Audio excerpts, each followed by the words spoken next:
Gente amada, eu estava ali atrás da cortina, ouvindo o meu querido Rômulo falando aqui sobre o que seria um presente de vocês para mim.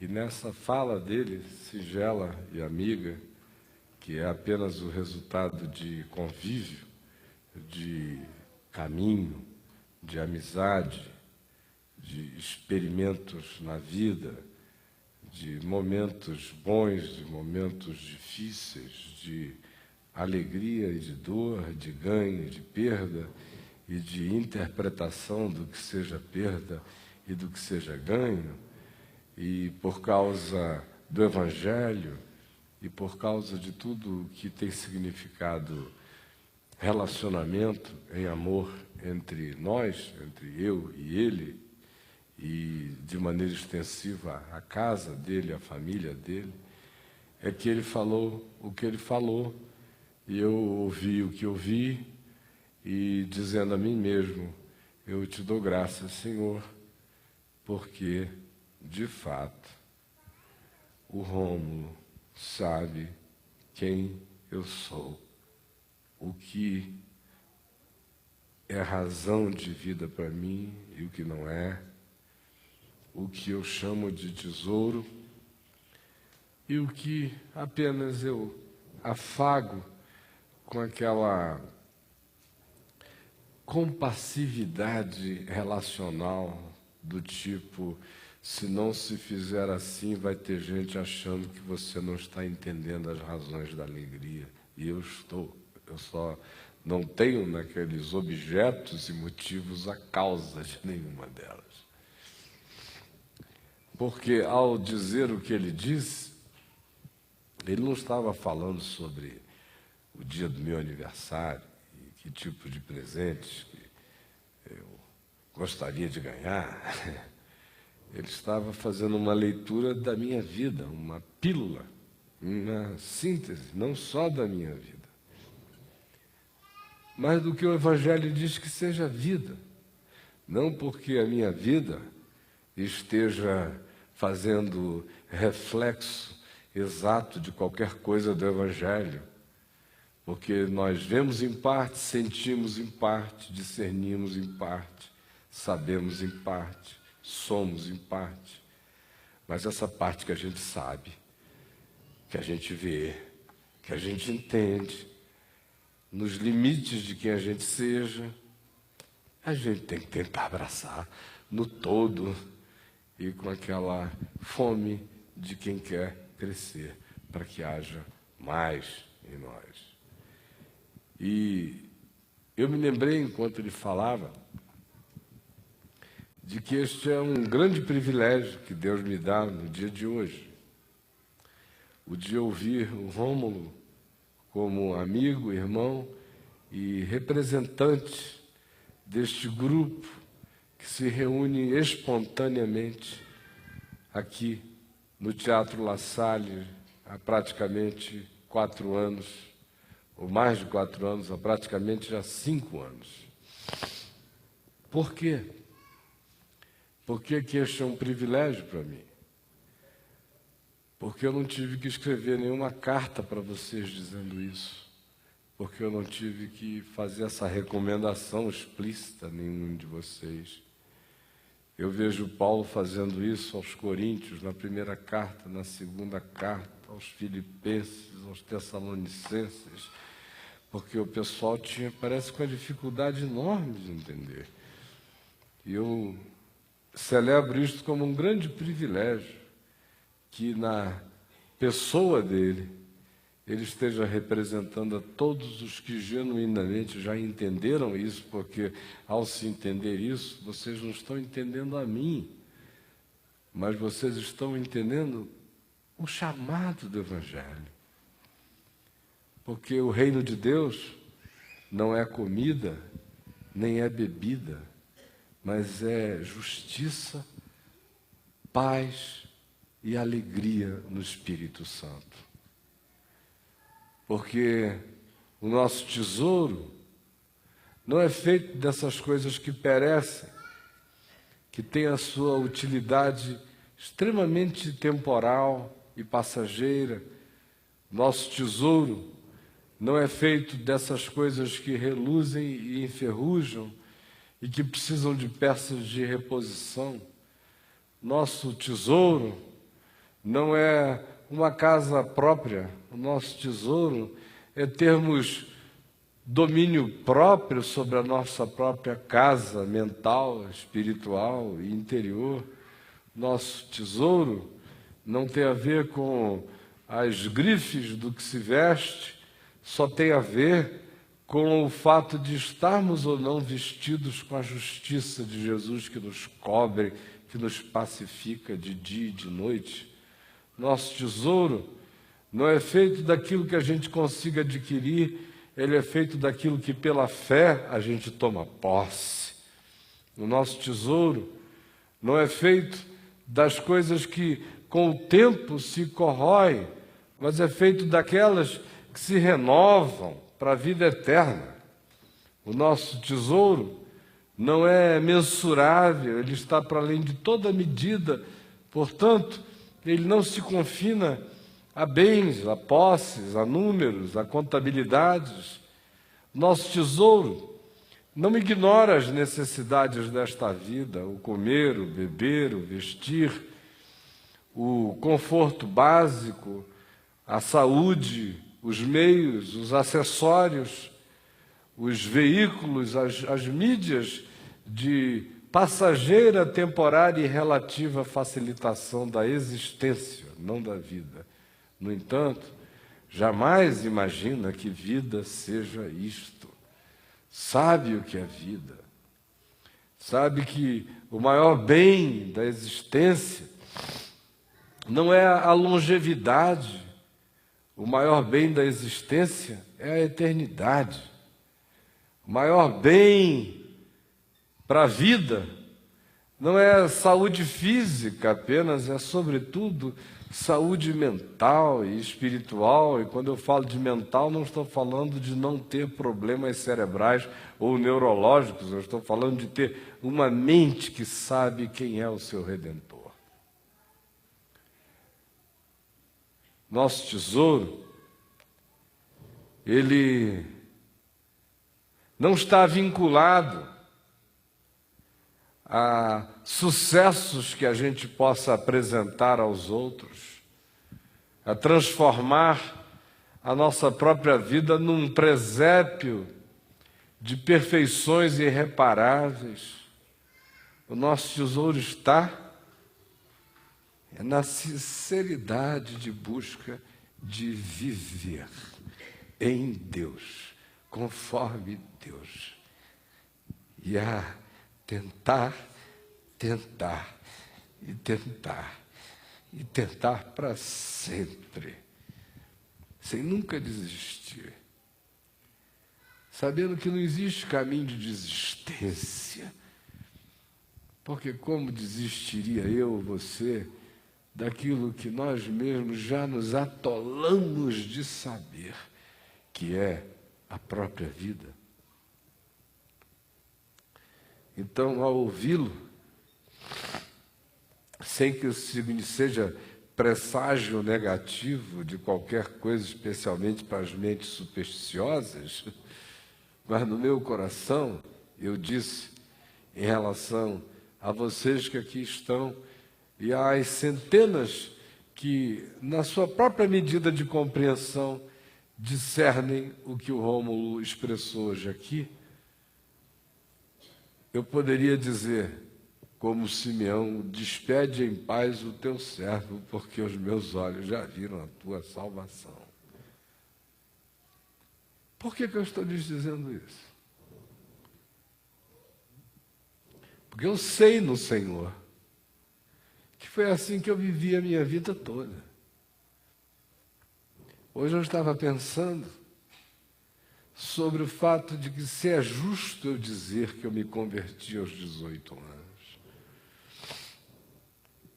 Quanto mais o tempo passe, eu me distancio da experiência dolorosa, calamitosa da minha crise existencial que me levou à decisão de dizer: chega, eu sou de Jesus. Quanto mais eu penso nela, mais eu vejo que ela de fato não foi aquilo que todo mundo convencionou chamar de conversão. Conversões daquele tipo eu tive dezenas na vida, espero ter muitas outras nos graus de necessidade que a existência venha demandar conforme o tempo e a experiência da vida. Mas eu olho cada vez mais para trás e vejo que faltaram adequamento de palavras, faltou até a liberdade existencial de confessar o que estava acontecendo comigo. E não havendo essa mobilidade, o que sobrou foi batizar aquilo pelo nome que se convencionou batizar: conversão. Mas quanto mais eu olho para trás, mais ecoa em mim aquela consciência de Paulo, quando ele diz: quanto, porém, há aquele que me escolheu antes de eu nascer, para que eu anunciasse as insondáveis riquezas da glória de Cristo, e prossegue dizendo o que queria dizer, eu sinto do mesmo modo, por razões completamente idênticas à dele, e completamente idênticas a de qualquer um que se saiba, de fato, pertencente a Jesus. Não havia nada de especial naquela declaração que não possa ser feita por você também, exceto uma coisa: a consciência em fé de que seja assim. Que é o que falta à maioria. Cada um de nós poderia dizer a mesma coisa, por que a maioria de nós não diz? Por que a maioria de nós diz: isso é coisa de Paulo, isso é coisa para Pedro, isso é coisa para os nossos santos de devoção. Eu, como não tenho santo nenhum de devoção, Paulo não é meu santo, Pedro não é meu santo, só tenho um santo que é o santo, e é Jesus. Então não tem nenhum problema de dizer exatamente como ele, porque eu estou atolado. Desde mais cedo do que ele disso, eu praticamente não tive outra vida. Até as ilusões foram ilusões de temporada. Porque eu sei que eu nasci marcado. Para além até de qualquer outra coisa. Meu pai, agnóstico, quando eu nasci, me pegou sem saber nem por que ele estava fazendo aquilo. Me levou para o canto do quarto, no hospital, e falou: eu não sei se existe Deus, mas se existe Deus, eu quero oferecer esse meu filho ao Deus que existe. Eu só peço que ele não seja um padre, porque padre não casa e nem tem filho. E eu queria que ele amasse uma mulher. Eu queria que ele tivesse filhos. É só o que eu peço, que o senhor evite. Se existe Deus. Mas no mais, eu estou dizendo que esse filho, se existe Deus, é de Deus. E ele era um agnóstico. Eu me lembro da minha infância inteira. Foi extremamente cretininha, safadinha, sonsinha, sacaninha, precocezinha ao extremo.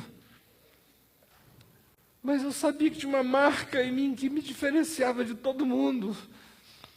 Que eu era meio alienígena, onde eu estava o tempo todo, podia estar atolado em tudo como os outros, mas eu sabia que aqui dentro de mim tinha um não estabelecido para determinados limites. E que era uma questão de tempo, eu ia ter que me entregar. Tinha uma sentença na minha cabeça.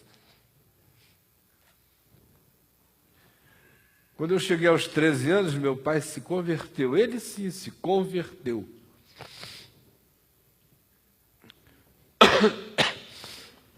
E eu fiquei... Porque eu tinha orado tanto por ele, com medo que ele se destruísse nos últimos 6 anos. 7 anos eu já estava todo entupido de angústias pelo papai, neurótico de dia e de noite, orando por ele, pedindo a Deus que o salvasse. E aí veio, foi um alívio, um alívio. Foi um alívio enorme que eu quase que disse, acho que agora é minha vez de relaxar. E eu fiquei muito grato. E na gratidão, eu comecei a ir à igreja, aos cultos, ao templo, com muita regularidade, junto com ele e minha mãe. Parecia a coisa mais certa a fazer depois de tanto desejo de que ele encontrasse a Jesus. E ali, num daqueles dias, numa reunião de oração, de manhã cedo, com aquele templo, aquela capelinha da Igreja Presbiteriana Betânia antiga, com um grupinho de umas 40 pessoas orando e jejuando. Meu pai, com meses de fé, no meio das orações, papai orou e o meu coração foi tomado de uma emoção tão grande, quase uma coisa inimaginável. Eu pensar que do dia para a noite, em poucos meses, aquele homem ia estar falando com Deus com aquela intimidade, como se ele tivesse conhecido a Jesus a vida toda, sendo ele quem ele tinha sido, com as arrogantes certezas que ele possuía, com as vaidades intelectuais que ele carregava. Era assustador. E eu, tomado por aquela gratidão, eu comecei a orar e a minha oração foi quase que um falar em outras línguas em português, se é que vocês podem me entender. Eu estava falando português, mas foi uma oração no Espírito, tão profunda, tão de transe, tão do Espírito Santo falando em mim, tão de mim ouvindo o que em mim se falava, que eu próprio fui sendo carregado por aquilo aos prantos, sentindo a minha língua sob o controle de um outro poder, que quando acabou, o reverendo Antônio Elias e todos estavam chorando muito. E o reverendo Antônio Elias veio até a mim e falou, meu filho, eu não sei o que é, mas Deus separou você para alguma coisa que eu não posso nem imaginar. E a partir daquele dia ele me convidou, no domingo eu preguei na igreja, eu tinha 13 anos, ele ficou assim impressionado com aquilo, falou, tem uma unção de Deus sobre você, fale domingo. E eu fui lá e preguei uma das mensagens dele, do reverendo Antônio Elias, em João 11, sobre Lázaro. Tirai a pedra, vem para fora, desatai e deixai-o ir. Enfim, era uma divisão homilética que ele tinha, eu já tinha ouvido, fui lá e preguei. E aí ouviram, aí eu fui pregar no Dr. Acioli de Brito na segunda-feira, lá no Rio, depois a Igreja Metodista Wesleyana, Metodista de Macaé, Presbiteriana de novo. Fiquei 6 meses pregando com 13 anos de idade. Aí, de repente, falei, que negócio é esse, meu Deus? Eu não me converti, não. Chega, deixa para lá. Estou novo demais para essa história. Deus me livre. E muita bola para jogar e outras coisas a fazer. Aí eu praticamente decidi me desconectar. Tipo assim, não é chegada a hora. Não é possível, senão já estou engolido desde agora nessa história. Não teve esse nível de lucidez, mas teve esse nível de espasmo emocional. E hoje eu consigo ler com muita clareza essa fita que roda em mim. Aí lá me larguei às loucuras intensas. Intensas, intensas, intensas. Foram quase 6 anos de uma intensidade alucinada. E aí cheguei num momento de morte, e eu não sabia voltar com as próprias pernas, e estava de fato morrendo, quando essa mão eterna foi e criou todas as circunstâncias de um encurralamento que me deixavam não ter alternativa a não ser olhar para ele, de modo que eu não me converti, eu só desisti da fuga. Chega de fugir. Tanto é que quando eu voltei, depois de o diabo tentar me possuir, eu ficar semi-possesso no chão, e é uma história muito longa, vão lá no site, baixem o Confissões de um Pastor e leiam, quem tiver curiosidade, é enorme a história. Enfim, quando eu voltei, que meu pai quis me dizer alguma coisa, eu falei, não precisa, papai, já está tudo feito, esclarecido, eu sei, só preciso da sua ajuda para vencer os inimigos maiores dentro de mim. E aí ele disse, então vamos começar a ler a palavra e a jejuar e a orar. E foram 7 anos ali de leitura diuturna da Bíblia, jejuns, longos dias e dias de jejuns e orações, e pregação da palavra, e a alma se dilatando, o espírito ficando iluminado, sensível, e a alegria do Evangelho me possuindo, e mais do que tudo, uma certeza de que o Evangelho estava escrito dentro de mim, que era uma coisa que, acerca da qual não havia esforço. Estava ali, estivera sempre, só crescia agora. Conforme o tempo, a idade, a consciência, a maturidade. Uma coisa, no entanto, eu sei. Mesmo no pior momento da minha existência, que aconteceu entre os anos de 1995 e 2000, os piores anos, que foram os anos assim de confusões múltiplas que se instalaram em mim em razão de outras coisas. Nem naquele período eu jamais carreguei no coração nenhum desejo de qualquer coisa que não fosse aquilo que, de alguma forma, pudesse dar significado ao coração. Essas tentações de ter, possuir, isso e aquilo, eu tive. Eu tive exatamente entre 95 e 2000. Mas quando eu as comparo com o que elas significam para a maioria das pessoas, as minhas foram todas de noviça rebelde, bobagem. Porque o meu coração não conseguiria se apaixonar a nenhuma daquelas bobagens.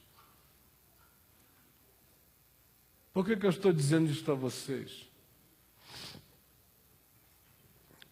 Isso não tem nada a ver comigo, entendam. Isso teria que ter a ver apenas com o Evangelho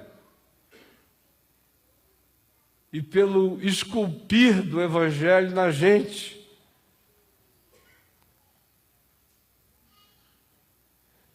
Se o Evangelho não puder começar a mudar o que seja significado para nós e em nós, ele não produzirá nenhuma mudança dele em nós. A religião inverteu essa ordem. Ela ficou tentando adestrar-nos com proibições, dizendo-nos o que era virtuoso e o que era pecaminoso, degradante, vaidoso ou banal. Ou seja, ela transformou as coisas num código moral, de significados morais e de caráter, mas não de consciência espiritual e de significado do que dure eternamente. Então, no máximo, O que se cria são os ermitões esquisitões, os santarrões santarados, os virtuosos empavonados, os renunciantes vaidosos, os alienados do mundo, crentes de que estão separados e separando-se por alguma coisa. Ou então, o que gera?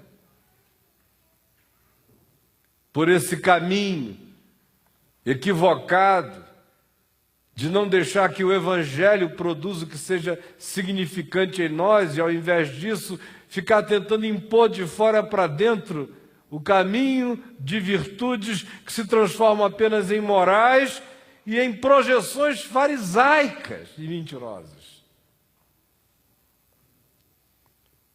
Além disso que eu falei, ainda surgem aqueles outros cenários, que são do tipo: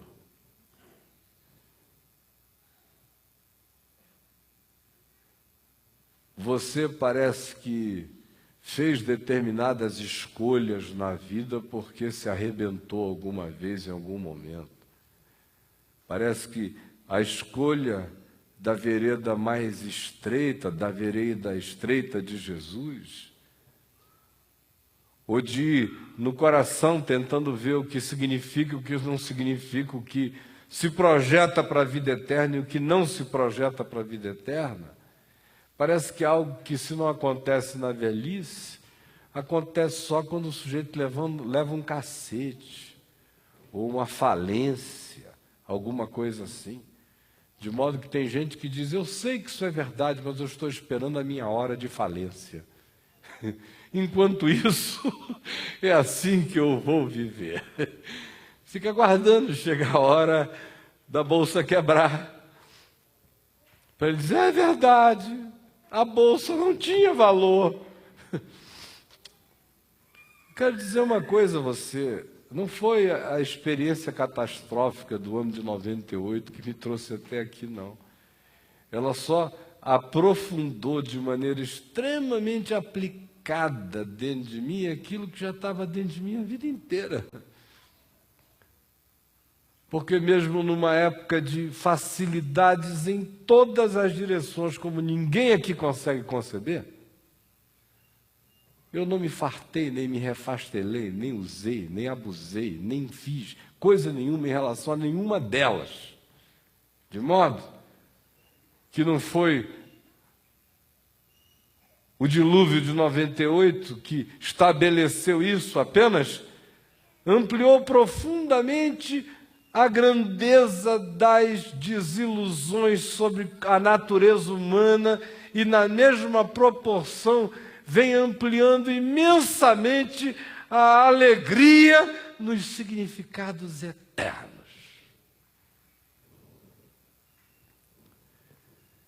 De modo que eu quero retribuir ao meu amigo Rômulo, e com ele a todos vocês, aqui e aqueles fora daqui, que participam desse nosso momento pela rádio do site, pela VMV-TV e por muitos meios e modos diferentes, lendo um texto. É um texto que eu quero ler para você. Faz de conta que é um texto de Caio aos Brasilienses, mas é de Paulo aos Tessalonicenses. Tá bom? Então, sem nenhum problema, esse é um texto de Caio aos Brasilienses. E aqui, no capítulo 1, no verso 2, ele dá a sua primeira razão de ação de graças ao estar escrevendo aquela carta àquele grupo de irmãos. E depois, no capítulo 2, no verso 13, ele manifesta a sua segunda razão de ações de graças àqueles irmãos. É nesse espírito que eu lhes digo que esta aqui hoje é a minha carta a vocês, depois de ter ouvido a carta do Rômulo dirigida de vocês a mim. Em resposta,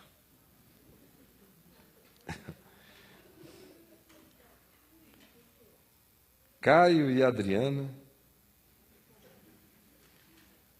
à Igreja dos Brasilienses, em Deus Pai e no Senhor Jesus Cristo, graça e paz a vós outros. Damos sempre graças a Deus por todos vós,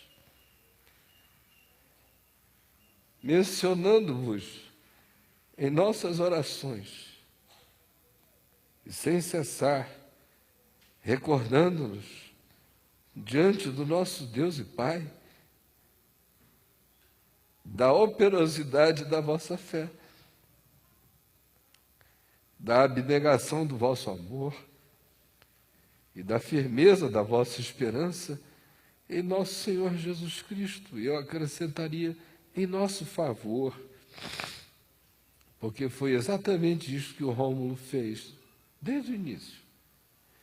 Reconhecendo, irmãos, amados de Deus, a vossa eleição para este tempo, para esta hora e para esta experiência que nós estamos vivendo juntos, que quem viver, verá, e quem não viver e crer, saberá hoje.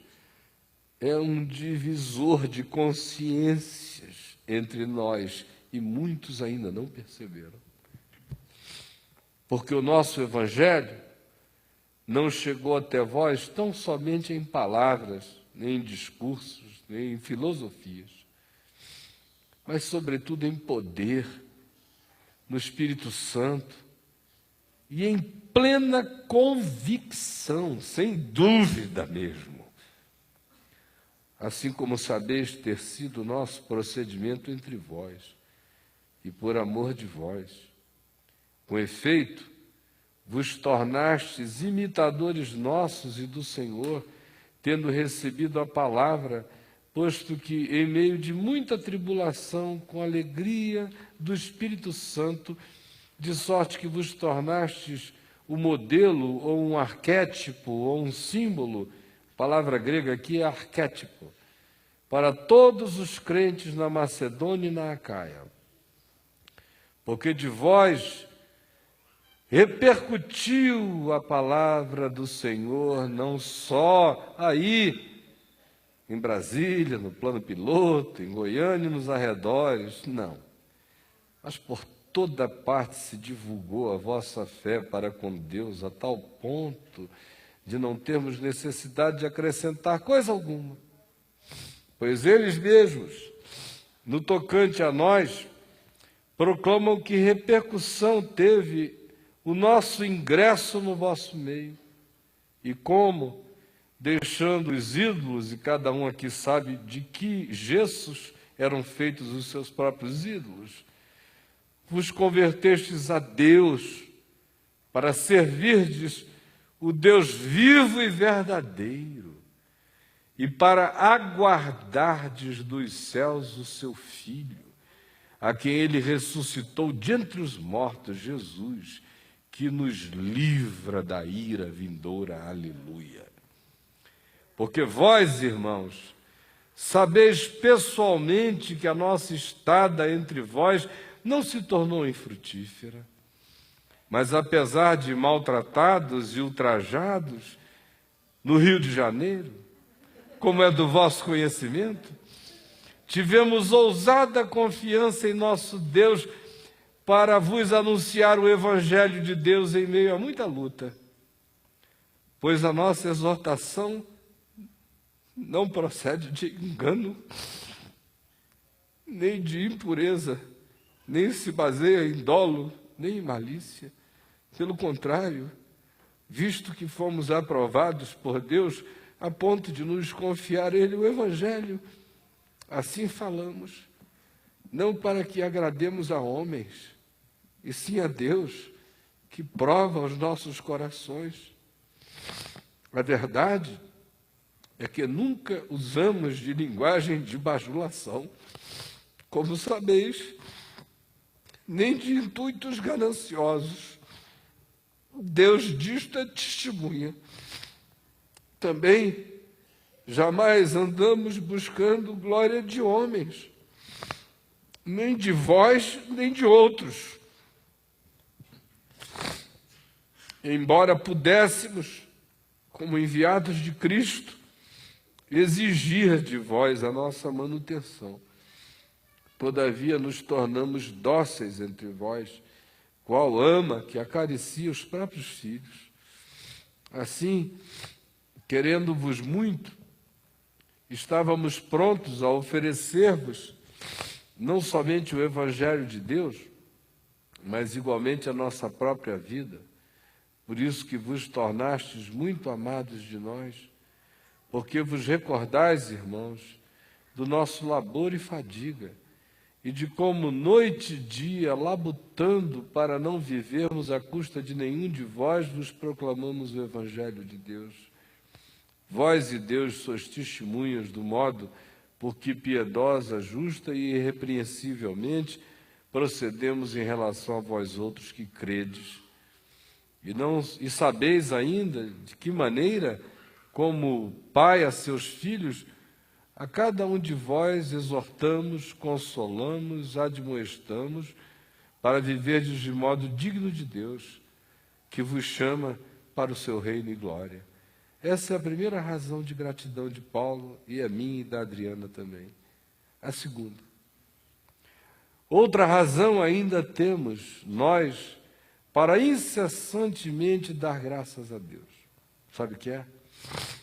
É que, tendo vós recebido a palavra que de nós ouvistes, que é de Deus, acolhestes, não como palavra de homens, e sim como, em verdade a palavra de Deus, a qual, com efeito, está operando eficazmente em vós, os que credes.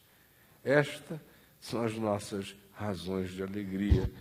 Esta é a minha carta-resposta ao Rômulo e pedindo a ele que a entregue a todos vocês, em nome de Jesus. Vamos ficar em pé. Era isto.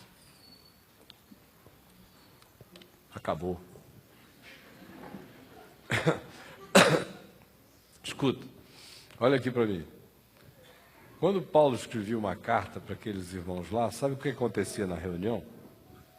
Eles se reuniam, aí um deles se levantava e dizia: irmãos, nosso irmão Paulo nos mandou uma carta. Era um e-mail. Então, o tamanho do e-mail. Tem e-mail meu lá no site que é maior do que Romanos, a maioria das cartas deles curtas. Filemão, então, eu nem publicaria no site, tão curtinho. Um texto inexpressivo. Pelo tamanho. Como era a reunião nesse dia, então? Ele se levantava e mandou uma carta. Aí alguém lia: Paulo, irmão Silvano, a vós outros irmãos de Brasília e tal. A graça do Senhor seja convosco. Amém. E o povo acreditava. Porque eles não tinham ainda o Deus do púlpito, nem tinham ainda o oráculo do sermão, nem tinham ainda a necessidade psicológica de ficar 45 minutos ouvindo alguém pregar com a voz intensa, para ninguém entender nada, prestar atenção em nada, mas ir para casa com os ecos de uma devoção não realizada. Eu também estou aqui, em nome de Jesus, para acabar com esses pacotinhos de falsos presentes, entendeu? Então acabou.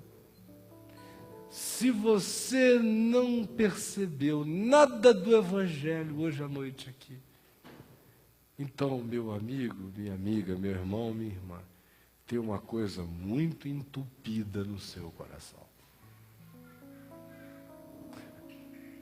E é hora da gente orar e dizer: Senhor, tira o véu Desentope. Quem não consegue discernir evangelho no encontro humano, não vai ter evangelho para a vida nunca. Quem não consegue discernir evangelho no amor fraterno, não vai ter chão de evangelho para viver nunca.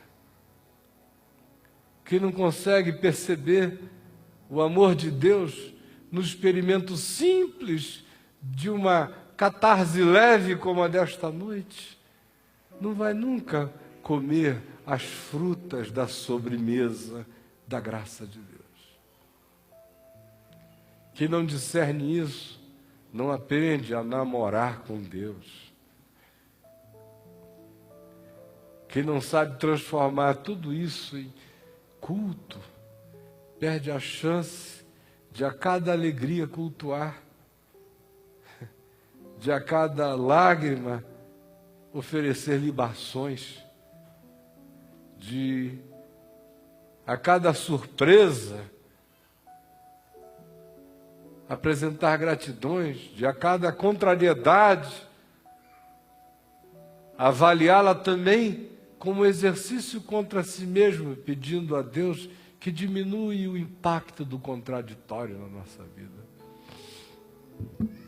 Isto é evangelho. Isto é caminho. Espírito Santo, eu te peço que todos nós entendamos e que tenha havido evangelho, consolação, disposição, renovação de ideais espirituais, que tenha havido o desejo de rever os nossos significados, as coisas em razão das quais a gente vive, que todas aquelas que são necessárias à existência sejam buscadas por nós sem idolatria. E aquelas que não são, que são apenas parte da fantasia desse tempo, permite que nós tenhamos os nossos olhos abertos para que não sejamos escravos do marketing da Babilônia, nem da grande prostituta, nem da grande meretriz que seduz os corações dos homens em toda a terra, nem da grande Roma espiritual, e nem daqueles que, na sua obsessão, querem controlar as nossas vidas por todos os mecanismos possíveis.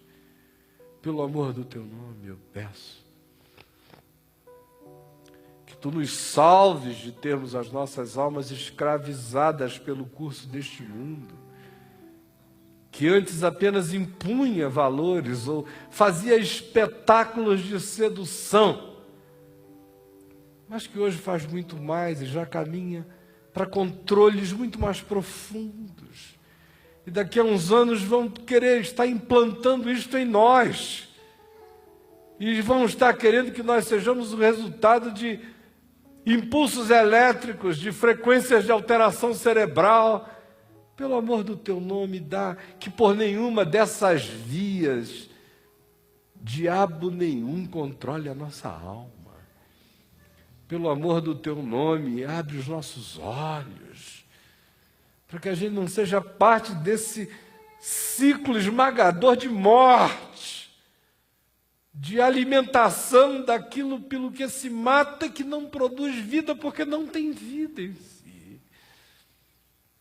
E assim liberta-nos do peso morto, das toneladas de vaidade, de maluquice, de surto, de alma alugada para tudo quanto é plástico e não é verdadeiro. Pelo amor do teu nome, nesses dias do fim, quando não é mais possível as pessoas ficarem sem ver que nós estamos na iminência de uma hora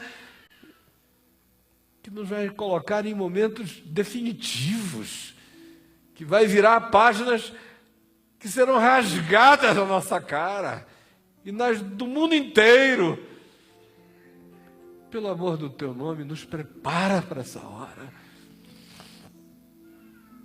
Quando não haverá Coca-Cola e a gente dará graças a Deus se houver gotas d'água.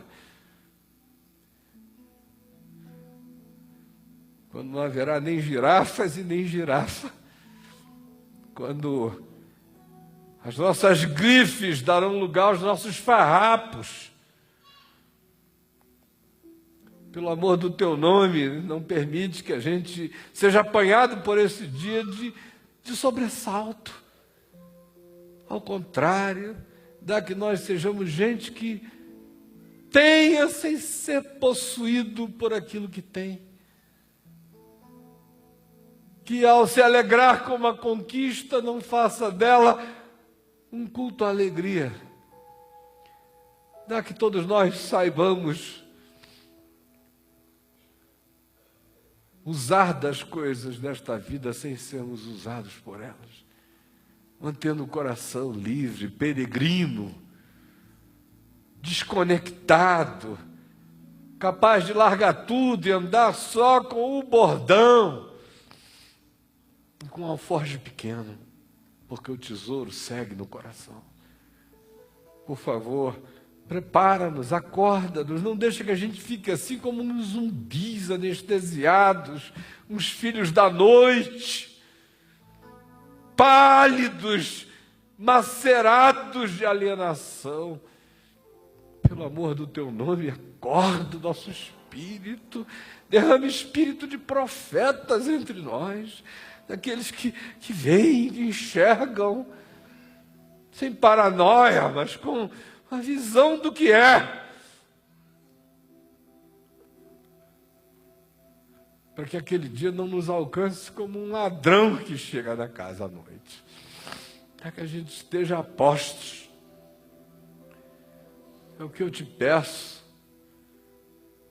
É o que eu te peço por mim, pelos meus irmãos, por todos nós, para que não se dê que nós corramos em vão. Eu quero te agradecer de todo o meu coração, tu sabes. É até um pecado dizer de todo o meu coração, porque é só com ele mesmo que eu chego aqui. Te agradecer pela tua escolha livre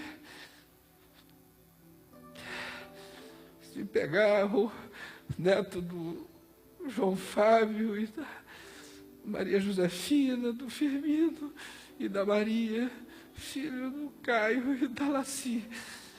E dizer que eu ia ser teu mensageiro. Te agradeço de todo o coração. Pelo meu pai que não criou em ti, mas que creu que tu me querias. E me deu a ti. Obrigado até por teres compreendido esses 2 períodos de férias idiotadas da minha alma, fugindo daquela designação que para mim nunca foi peso. O peso dela só me veio pelo pesar de outros, pelo peso de perversidades que me cansaram. Mas o Evangelho só me alegra a vida, é fonte de vida. Sem ele eu teria sucumbido há muito tempo. Eu provei para mim mesmo aos 18 anos que sem o Evangelho eu sou um suicida que não sobrevivo. Então eu te agradeço porque o Evangelho não foi uma alternativa. É o meu santo encurralamento. Obrigado por ter nascido nessa trilha. Obrigado pelo privilégio de não só pregar por todos os meios e modos, mas sobretudo, de ensinar a tua palavra. Há tantos anos, todos os dias, milhares e milhares de vezes, obrigado. Porque eu sei, como Paulo disse, que é palavra de Deus. Nunca andei pervertendo o Evangelho, nem contra mim, Quando Ele precisou me ferir, que me ferisse. Porque Ele é a palavra eterna. E a única coisa que eu te peço é que na minha boca Ele nunca seja falsificado. E que cada um aqui não fique pensando que esse é um privilégio de alguns, mas que esse é um chamado e é um privilégio de todos. E agora, irmãos, Pai nosso que estás nos céus, santificado seja o teu nome, venha o teu reino, seja feita a tua vontade, assim na terra como nos céus. O pão nosso de cada dia nos dá hoje. Perdoa as nossas dívidas, assim como nós perdoamos os nossos devedores, e não nos deixes cair em tentação, mas livra-nos do mal, pois teu é o reino, o poder e a glória para sempre. Amém e amém. Louvado seja Deus. Vão na paz do Senhor, amados irmãos.